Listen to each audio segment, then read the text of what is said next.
Sweet. Okay, where did we leave off? We left off at Um, we left off the Great Flood, and what I think is quite interesting is there's 2 points in chapter 9, God's covenant with Noah, that I'd like to highlight or discuss, highlight and discuss.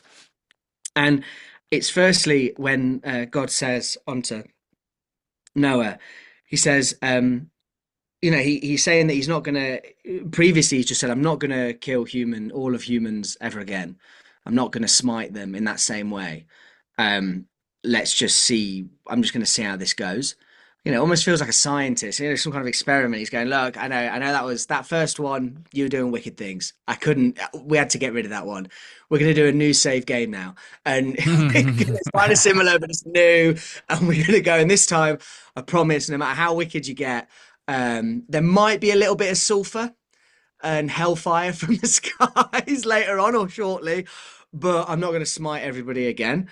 And he says unto Noah, I will demand an account from every animal and from each human being too. I will demand an accounting for the life of another human being. And then he goes on to say, whoever sheds human blood, by humans shall their blood be shed. For in the image of God has God made mankind. And that's quite an incredible um, thing to say because it's circular. And what I mean by that is God is saying unto Noah, as I understand it, whoever sheds human blood, by humans shall their blood be shed. And so if an individual a human being kills another human being, then by another human, someone within the humans, they shall enact justice against them. I assume by killing them, also by shedding their blood. As it doesn't say kill, but it assumes that they're going to die too from their hand. For in the image of God has God made mankind, and so. But then, if one were to enact justice onto a killer or onto somebody that shed the blood of another, they too would have shed their blood and would be in the same position as the person who they just punished, Mm. having shed their blood. Because even though that person has killed or shed human blood, they too are made in the image of God, Mm. and kind of they're trapped in a site. It's like a cycle that you're trapped in. Which I That think is accurate if you look at the history of violent conflict, that it it it goes far beyond. It's kind of like when you're at a anywhere with a microphone and amps and there's that noise and mm, it starts feeding back. I think mm, the history of a lot of violence, not always, but a lot of violence has that property that no one who's there at the beginning of it mhm. typically sees how far into the future it will ripple. Absolutely. But it all. But again, I don't know if this is him commanding. Is this a command, or is this an observation that God's making? Is this God?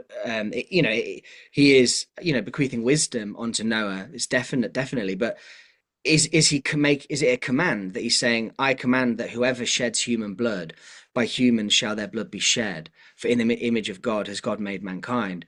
Is that a commandment that he's saying? I want you to shed the blood of those who shed the blood of humans because all humans are made in my image. And so, therefore, to shed the blood of a human is to shed my blood, essentially. Mm. Or you've got to enact justice against this person. Is he commanding that? Or is he saying, be wary, Noah?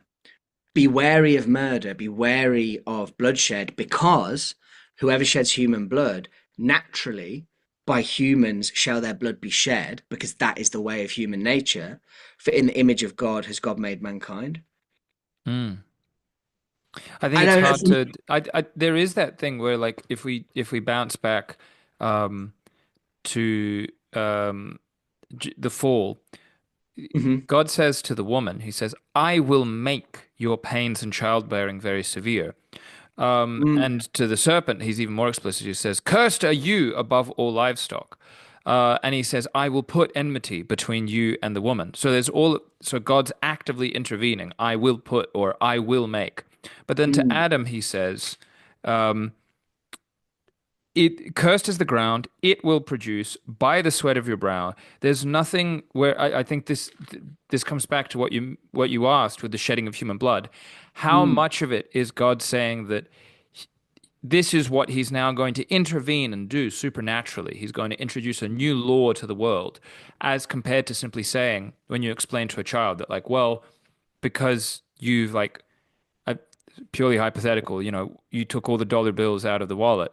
We're now going to be eating discount food for the next 2 days until I can get more stuff out of the ATM down the road. Of like, this is just, you've caused this and you didn't know that this is the outcome, but the way mm, creation is arranged, it naturally follows that this is the outcome. And I'm just letting you mm. know. Like, it was Yeah. always going to be this way. I didn't let you know because I needed you to trust me on faith. But since you're here, here's a little word to the wise of what's going to happen.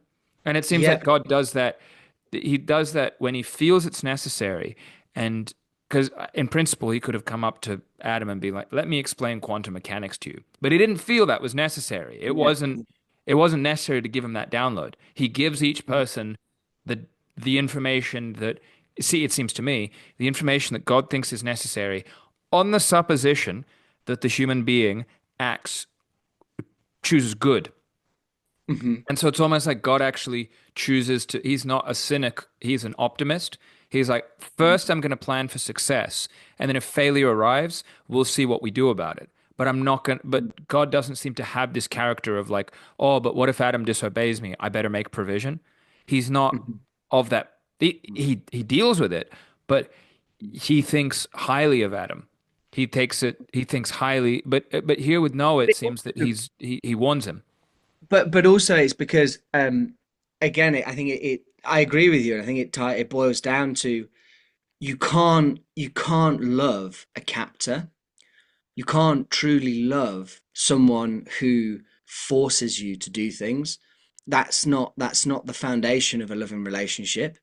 That what is the foundation of a loving relationship is one that you choose to engage in. And Mm, And so, God said to Adam, like, look, mate, don't eat from this fruit. Just word of the warning, don't eat from that fruit because it will just mash everything up. And that's not going to be good. So just leave it be. He didn't like build a cage around the tree or, put a that's zap an interesting collar point. on Adam and say, if you step over this line, you're getting zapped, or, whatever it might be. He didn't enforce it onto him. He just said, look, this is the lay of the land, and I love you and you love me.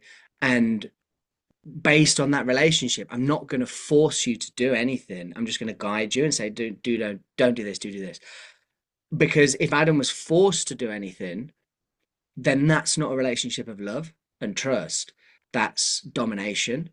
And so when God, when you engage with God and you love God, you're doing it not because, I would hope, you do fear God, but you're not doing it because he is like a tyrant making you do stuff. It's because he wants you to choose to love him, because in choosing to love him, that's when love exists. It can't exist under tyranny. Yeah, I think when you said that point about he doesn't put a cage over a tree, if I was, say, I don't know, supposing I did have uh, a wife or a girlfriend or whatever, and she's like, "Oh, hey, welcome to my home," and so forth. Here's this stuff, here's this, and then there was just this giant cage with a huge chain lock on it. Yeah, yeah, And I was like, "Is that always there?" And she was like, "Oh no, that just yeah, has my valuables in it." yeah, yeah. And you're not I've allowed anywhere near it. she doesn't even say anything. She's just like, I've locked it because so that Hmm. you don't get, your butterfingers don't get all over it. That would not be a sign of trust. Yeah. God left the tree there because I think often we think about the serpent as like tricking Eve, and the serpent did trick Eve. The serpent didn't go for Adam, which maybe indicates that Adam, because as I recall, God speaks directly to Adam. He doesn't speak to Eve. Eve only receives it secondhand. And so I might be wrong on that, but the point being that we tend to say, oh, it was so cruel of God not to allow the snake in the garden. but that presupposes that Adam was somehow naive or dumb or not clued in. It's Mm, possible that he was fully clued in. The guy spoke with God regularly. He hung mm, out with God. So he was mm. presumably, just because it doesn't say in the Bible what God and Adam talked about, because it's not necessary for us to know. God's like, that's between me and Adam. Adam might have been far more sort of God knowing or God versed. Firstly, he didn't have the option of atheism, right? Like Adam couldn't No, be of like, course not. oh, I But he just did. randomly. I hear you, and I think, him and God were chilling a lot. But here's the thing with the woman. She, it says in the fall that she brought Adam along and just said, "Here, do you want to try some of this tasty fruit?" And Adam went, "Yeah, okay." And ate some of the And tasty he fruit. should have known better. He should have been He like, should have no, known God better. said But not to. it's absolutely, but it's interesting that in the Garden of Eden, so let's say that Adam is fully God-pilled and they're just chilling. It's just He Adam speaks and with God. God regularly Yo, they're on bros, speed okay? dial. Not even on speed dial. They just hang out. They go for walks. They Yes. chat, all sorts, all the time. But yeah, Makes me so sick. but it's through woman that he's led astray. Mm. And I'm not here like, rattling my saber towards women in any way, but that's what it says here that it was woman, because we've already established she wasn't Eve yet, but it was woman that was lured in by the serpent, and it was woman who saw that the food was good to eat, and so thought this is a tasty treat, and let's eat it. Um, I don't know. Had God said to woman, "Don't eat of that fruit"? I'm pretty sure she It's heard to it from Adam. Adam. And So so Adam said, I think all three of them sinned in some sense, but their sins were different. The snake was deceiving. hmm Eve chose to believe the deception. And Adam, it's explicit. It says to Adam, he said, God, this is God speaking, because you listened to your wife and ate fruit from the tree about which I commanded you, you must not eat from it. So I think the point is that God wouldn't have made the woman if he didn't think that the woman was tremendous. But Adam needs to love God more than the woman. If there's a dispute between the two and the woman is yeah, saying one thing, especially because she's been deceived, and hmm so in some sense, Adam also did a disservice to the woman because she's mm living a lie. The snake mm has tricked her, and like fair enough, mhm, like she shouldn't have been tricked, but it's happened. Okay, cool. mhm. And the saving moment would have been Adam being like, "Get that out of your hand! What are you doing?" Yeah, yeah, slapping it out. God said, But or then, maybe kindly being like, tell me about this snake character. mhm, Where does he live? Tell me his yeah, coordinates let, or yeah. something. Just But, bells up God. He's like, yo, he's at this coordinate, and God just smites the well, in smites the principle, next layer. I think it's Yeah. curious that what in the fall, what the Mm, character who's there, who doesn't say anything, but who's watching is God. God's watching the whole thing. yeah, But he's yeah. interested because he respects our free will. He's very Mm, interested in seeing potentially how the snake responds. I don't know, but hmm definitely he's interested in seeing what Eve does or the Yeah, woman, and he's interested in seeing what Adam does when God isn't telling Adam. Like God could have easily like intervened, but he yeah, wanted to see what Adam would do. And even though Adam, in principle, of all the human beings who ever lived, presumably he knew the best. yeah, yeah, And yeah. he's still so. Firstly, that's not a good. And then when God's like, "What did you do?" He's like, "It's the woman you gave me." He's like, "There's something wrong with her. What'd you do? Why'd you give me this faulty product?" And God's like, Mm, "Oh, you had the opportunity to be like, this is on me. yeah, I knew yeah, yeah, better. yeah, I should have told her. I was yeah, responsible." But the woman says it's the snake's fault, and then man says that it's woman's fault. And God's like, "All three of you suck. All yeah. three of you Yeah, need to be better." I suppose you're right that, if as it says that the woman was Adam's helper and that Adam was the closest thing to God, then it was on Adam. It was more so than it was on the woman, more so than it was on the snake. It was on Adam to have asserted himself and say, no, this isn't going to fly. We're Exactly. not going to eat of the fruit. Good and evil. Who wants to know about that? We're just going to stay here and chill for eternity. But so yeah, he dropped the ball there, and what he should have done is remembered the word of God and not given in to the word of his wife.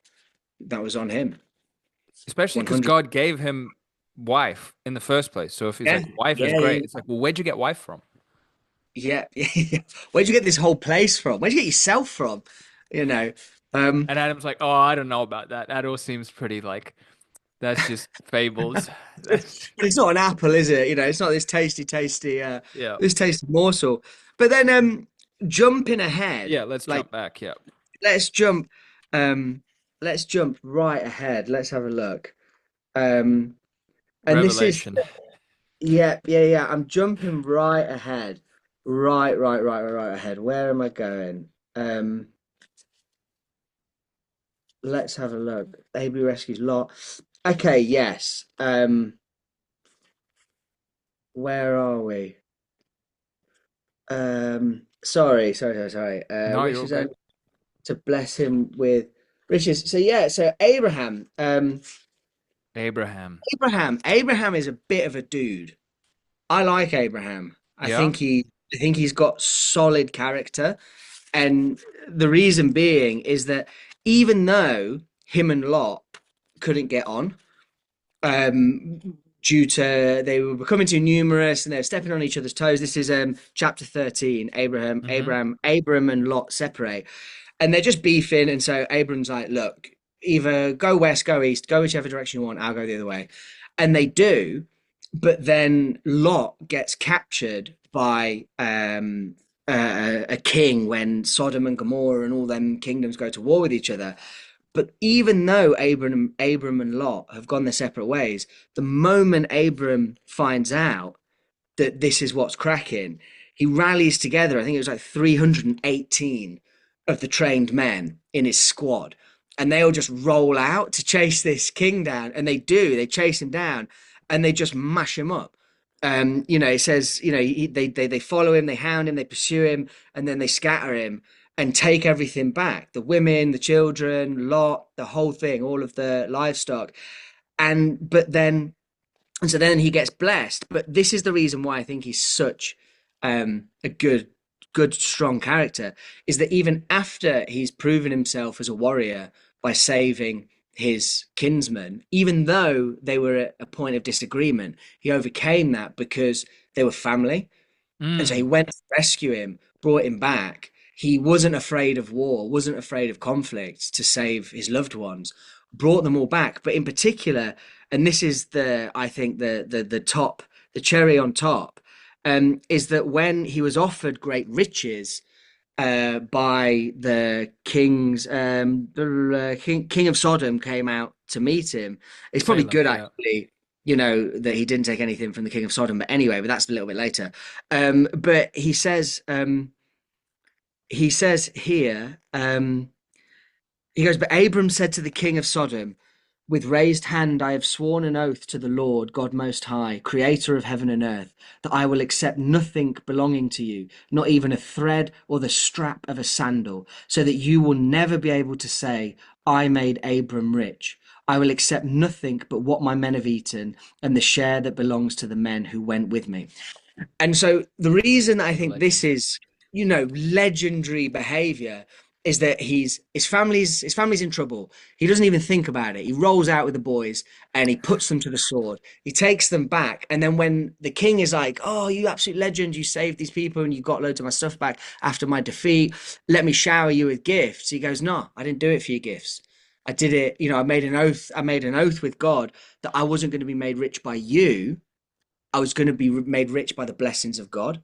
And Mm. so the future is in God's hands. It's not in your hands to make me rich. I don't want anything. But that again, the ice, that makes him even better is that he doesn't forget his boys. He goes, Yeah. that's me.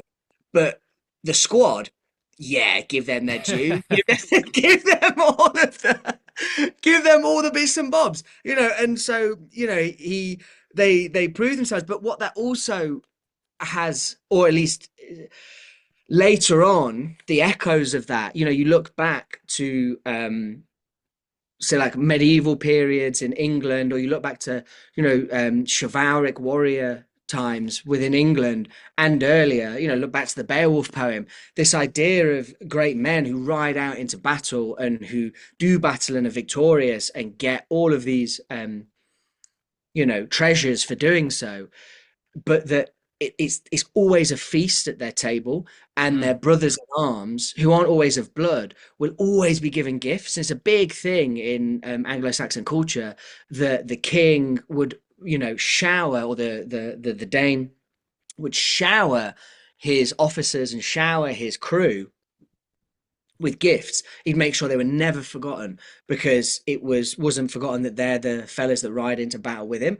And Abram is already doing this before the Anglo-Saxon kings, before the warrior culture that the Beowulf poem, springs out of, and then much of the poetry in the ninth and 10th century in England. He's already doing that. He's already about that kind of life. And so I've got a lot of respect for him. Yeah. I think these are God's three closest friends that were because when God names himself, one of the names he gives himself is I am the God of Abraham, Isaac, and Jacob. And so these he doesn't name him as far as I'm aware, he doesn't ever name himself after any other people. These are, as far as we know, so he loves all people, but Mm. although maybe now the wicked he wasn't such a big fan of, or then Mhm. maybe he loved them and he was just sad because they had turned out that Mhm. way or chosen to. But Abraham is one of his three top boys. He's one Absolutely. of the three greatest to ever do it.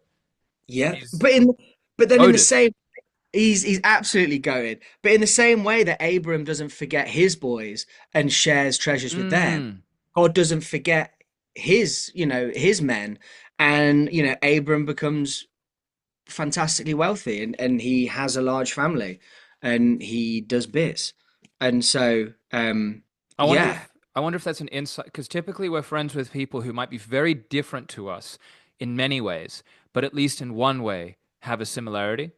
And so Mm, that point of contact allows for a multiplicity. Like you have the one bridge, but then everything else can be different as long as there's that bridge. And so even yeah. though those three men, we'll get into the other two later, but those three Mm, men are very different characters and have very different qualities.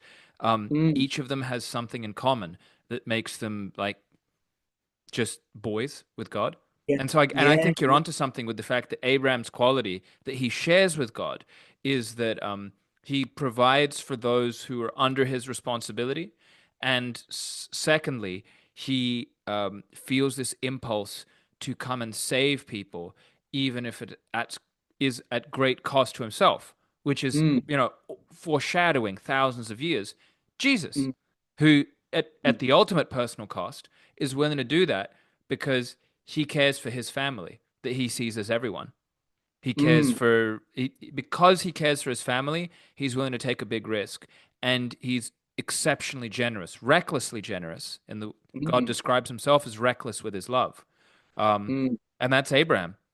But mm. he's also badass in the sense that he's not just like, He, oh, hugging he is. hugging is great, but he'll go to Yeah. battle. He's going into Absolutely. battle. He didn't forgive them. He was like, "What? You kidnapped my boy? It's on." And it's just rode out, You can look for forgiveness elsewhere, fellas. I think that's great. And also when the Lord blesses Abram and sets up a covenant with him, this is chapter 15. It says, after this, the word of the Lord came to Abram in a vision, and in that vision, the Lord says, "Do not be afraid, Abram.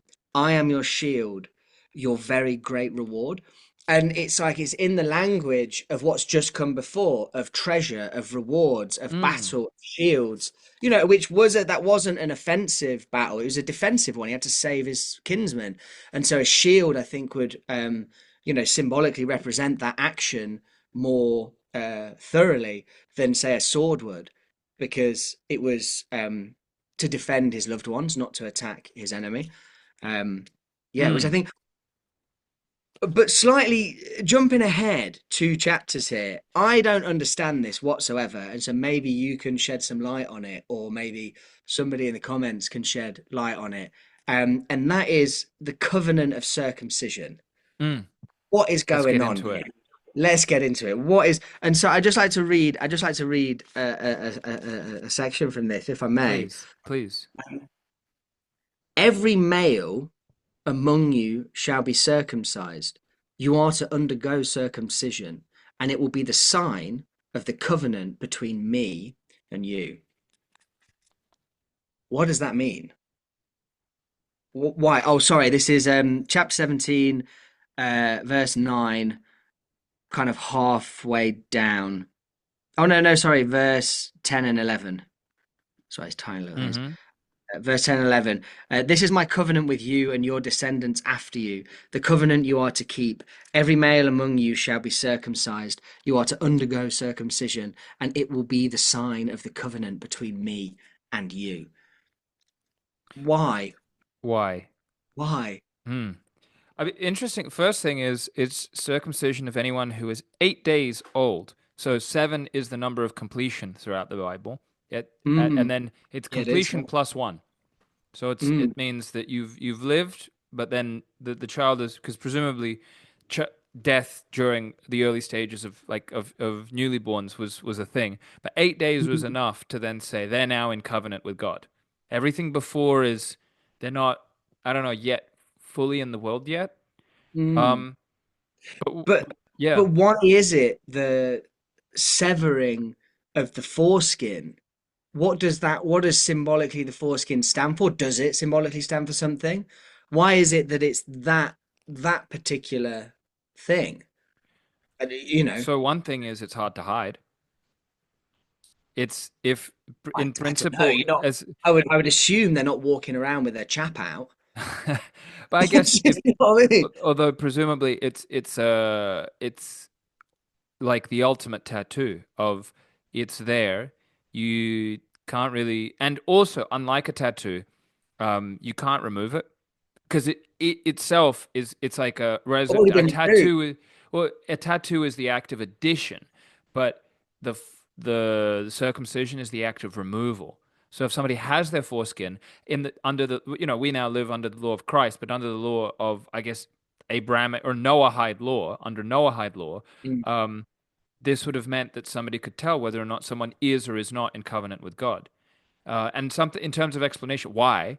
Um, yeah. throughout, I think one interpretation is that for us living in the world AD, uh, the Jews and the lives of the Jews are an example. They're a living metaphor. What they experienced as life, we experience as narrative. We have it in the Bible. So Mm, I think, in some sense, maybe God is killing two birds with one stone, figuratively speaking, because this is based on, or these are real events. But what God intends to be figurative for us living in our time was literal for them. So those are two experiences. We benefit from, But but what's the symbol? but then yeah, but then from the if in a figurative sense, that's how we're supposed to experience it today. What is it that we're subtracting? What do we have to subtract from ourselves? Yeah. If it's standing in to symbolize subtraction of some description of the individual, which once completed binds you to God, Hmm. is there if does I that mean, make sense? it does. I think one because Paul will, as we'll discover, a Mm, long time from now. okay. Um, Saint Paul will be talking about, but maybe sooner than we think. Who'll be Hmm. There'll be people in the early Christian churches who will say, "Oh yeah, Jesus is, he came back from the dead and all this cool stuff." But still, if you're not circumcised, these were the Jews who had become Christians. He's like, if you're not circumcised, you're not fully with Jesus. Like, let me tell you. And Paul was like had to come down on this as he was traveling all of sort of the world, the known world at the time. He was like, no, that's not the case. We're under a different law. But this was very tricky for people to get out of. For the Jews who became Christians, this was a pernicious idea of like circumcision is still this like extra step. Um, Mm, and my personal speculation is that this represents a difference in psychology from the literal to the symbolic. The earlier humans were much more literal. okay. They were Yeah. either God made them more literal or their circumstances were made literal. We're now more figurative. And it might have been the case that in the same way that there are studies now of people who live in like Siberia or places that are very nomadic and rural and so forth, you ask people hypotheticals of like, oh, what would polar bears be like if they were brown? And I think one response I read, I think this was Robert Flynn's paper or work from like colleagues, is like, that's a nonsense question because all the bears I see are white. So why would I answer that? So I wonder if God always meets us at our level where he doesn't, for Abraham and his family and his descendants, it wouldn't have made sense to be like, look, we're going to do a figurative instantiation, which involves a great deal of symbolism. And I need you to accept that in this virtual Yeah. space, perhaps people who would have been very Yeah. intelligent, but who worked with Yeah. their Yeah. hands and worked with rocks and Mhm. wood, that was their Mm, reality. God was like, mm, well, your reality is literal, so the sign of your covenant will be literal. Our reality in the time of the internet and YouTube and all these things is much more figurative. mm, And so God is mhm. like, well, okay, well, if you're less literal, there'll be generations of people who never carpent. Like, let me give you That's something interesting. figurative. So just to weave off of this point Please, ever so yeah, slightly, please weave. to take this there's this chronology of the literal to the more abstract, and we live in the time of abstractions, but also of things that are beyond the self, like the internet and like YouTube and these sort of things. It's interesting that then many of our battles today exist within those spaces. Exist not, it's not like we're going to be, because we've cured a lot of diseases, we're not going to be suddenly struck down by a plague or something like this. Like God I know willing. COVID happened, but like that's not the same. It wasn't the same as like the bubonic plague, the black plague, or some of the plagues that smite people back in the more literal time. And so it seems like our struggles exist not in the literal, but exist in this other sphere beyond the literal, but that still has implications on our soul and implications on our sense of closeness to God, but also being healthy and in the world. Mm. Um, Yeah, I but think, okay, yeah, yeah. that's interesting about the that argument he puts across. I'm still unsure as to exactly why the penis, but maybe I'm just getting hung up on this thing here because I'm not circumcised at all. Neither mind. Um, Neither am I, but I wouldn't circumcise my kids either. Yeah, I just I mean, I it's wouldn't important as we encourage. read this that the the the Old Testament covers what? Like, if you count Genesis, the Mm, chapters, like the early chapters of Genesis, that's from the beginning of the universe. Broadly, it's like what? Something between 1,000 and 4,000 years. The New Testament covers 100 years. And so it's a mm. much wider, but everything in the Old Testament applies to the laws of Adam, the laws of Noah, and the laws of Moses. And then, or the Abraham, and then Moses. And the laws of Moses extend Abraham. all the way out um, to the time of Jesus when Jesus says, I have come to fulfill the law, and he gives a new law. Yeah. But until that time, Abraham isn't even yet under the laws of Moses. I don't think Abraham has. I might have misspoken. Anyway, I'm sure somebody will have a. But so this is pre-Mosaic. Then there's Mosaic. Then there's Jesus. So they're living Wow. under a very different set of laws that Christians are no longer under whatsoever. We're under a different set of laws. But these are theirs, and personally buy the argument that um, it's not our concern in some sense what circumcision means to us. For them, it was an example of loyalty because it's a tricky thing, especially without anesthesia. It's a painful I'm not, procedure. We're not I'm going to not do against. circumcision for something irrelevant. I'm not against, It's a big ask. ritual. I'm not against, ritual to define boundaries, Yeah. or to define the in group and define the out group, and that we in the in group have gone through said ritual, therefore we are of this people, and you who have not are of another people. I'm all for that. I think that that's how the world functions. Not always as literally as that, or as literally removing a part of your body, but the ritual that people undergo to separate themselves from others, I don't think that's a bad thing. I'm Although just even still the foreigner was I don't circumcised with them. understand the penis, but sorry, what? It's interesting that God still says that uh, at the very end of chapter 13, and every male in Abraham's household, including those born in his household or bought from a foreigner, was circumcised with him. So he bought from a foreigner. So they're not Mm. called foreigners. They're bought from a foreigner, but they're Well, they're included in the slaves. household. They're part of his Yeah, household. they're slaves in his household, Mm, and so he owns. But as we'll see later, slaves seem to have a real part to play in this as becoming the surrogate wives mm, to create families through for a yeah. period of time, which then causes trouble. But like, yeah, I suppose slaves have a very I don't know, an interesting part to play in this, which I suppose we'll see later on. But I'd like to move forward now to chapter 19, Mhm. Sodom and Gomorrah destroyed. Yeah. And so again, this is the first time reading through the Bible, so very interesting here. But it's Lot again. So Lot, he's having a tough time of it. Getting kidnapped, he's getting saved again, he's beefing with Abram, and now he's trying to get things together and he's near Sodom and all of that goes nuts. But God tries to intervene, it seems, and to send angels down to say to him, like, look, get out of here. There's going to be some serious smiting afoot in the very near future.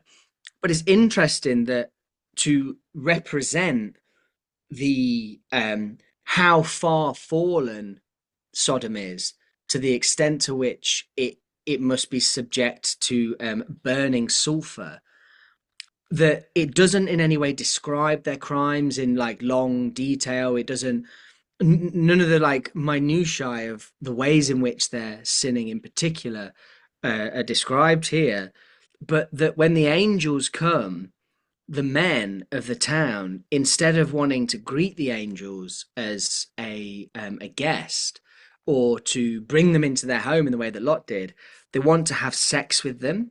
And Mm. they say, so it says, all the men from every part of the city of Sodom, both young and old, surrounded the house.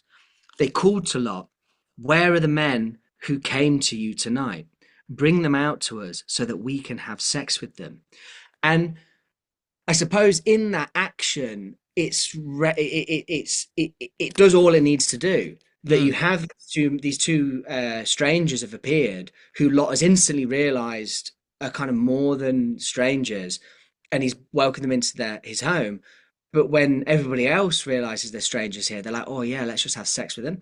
And I think that if the you've got the angels and then you've got the depravity of Sodom, which is like it seems very free and liberal sexual behaviors in multiple directions, that they're blinded because then the angels literally blind them so they can't see the front door. Mm. That when they encounter the message of God or the messengers of God, they're unable to see them, and all they're able to see them through is the lens of sex. And they want to do to the angels that they do to each other, and that makes them blind to God. It makes them blind to God's message, and rather than not wanting to have sex with them. And so I feel like this really speaks to overall sexual immorality, that if your entire world being, the lens through which you view the world is sex, then you will become blind to God's message, or you will Yep. become blind to the messengers of God, and will get smited.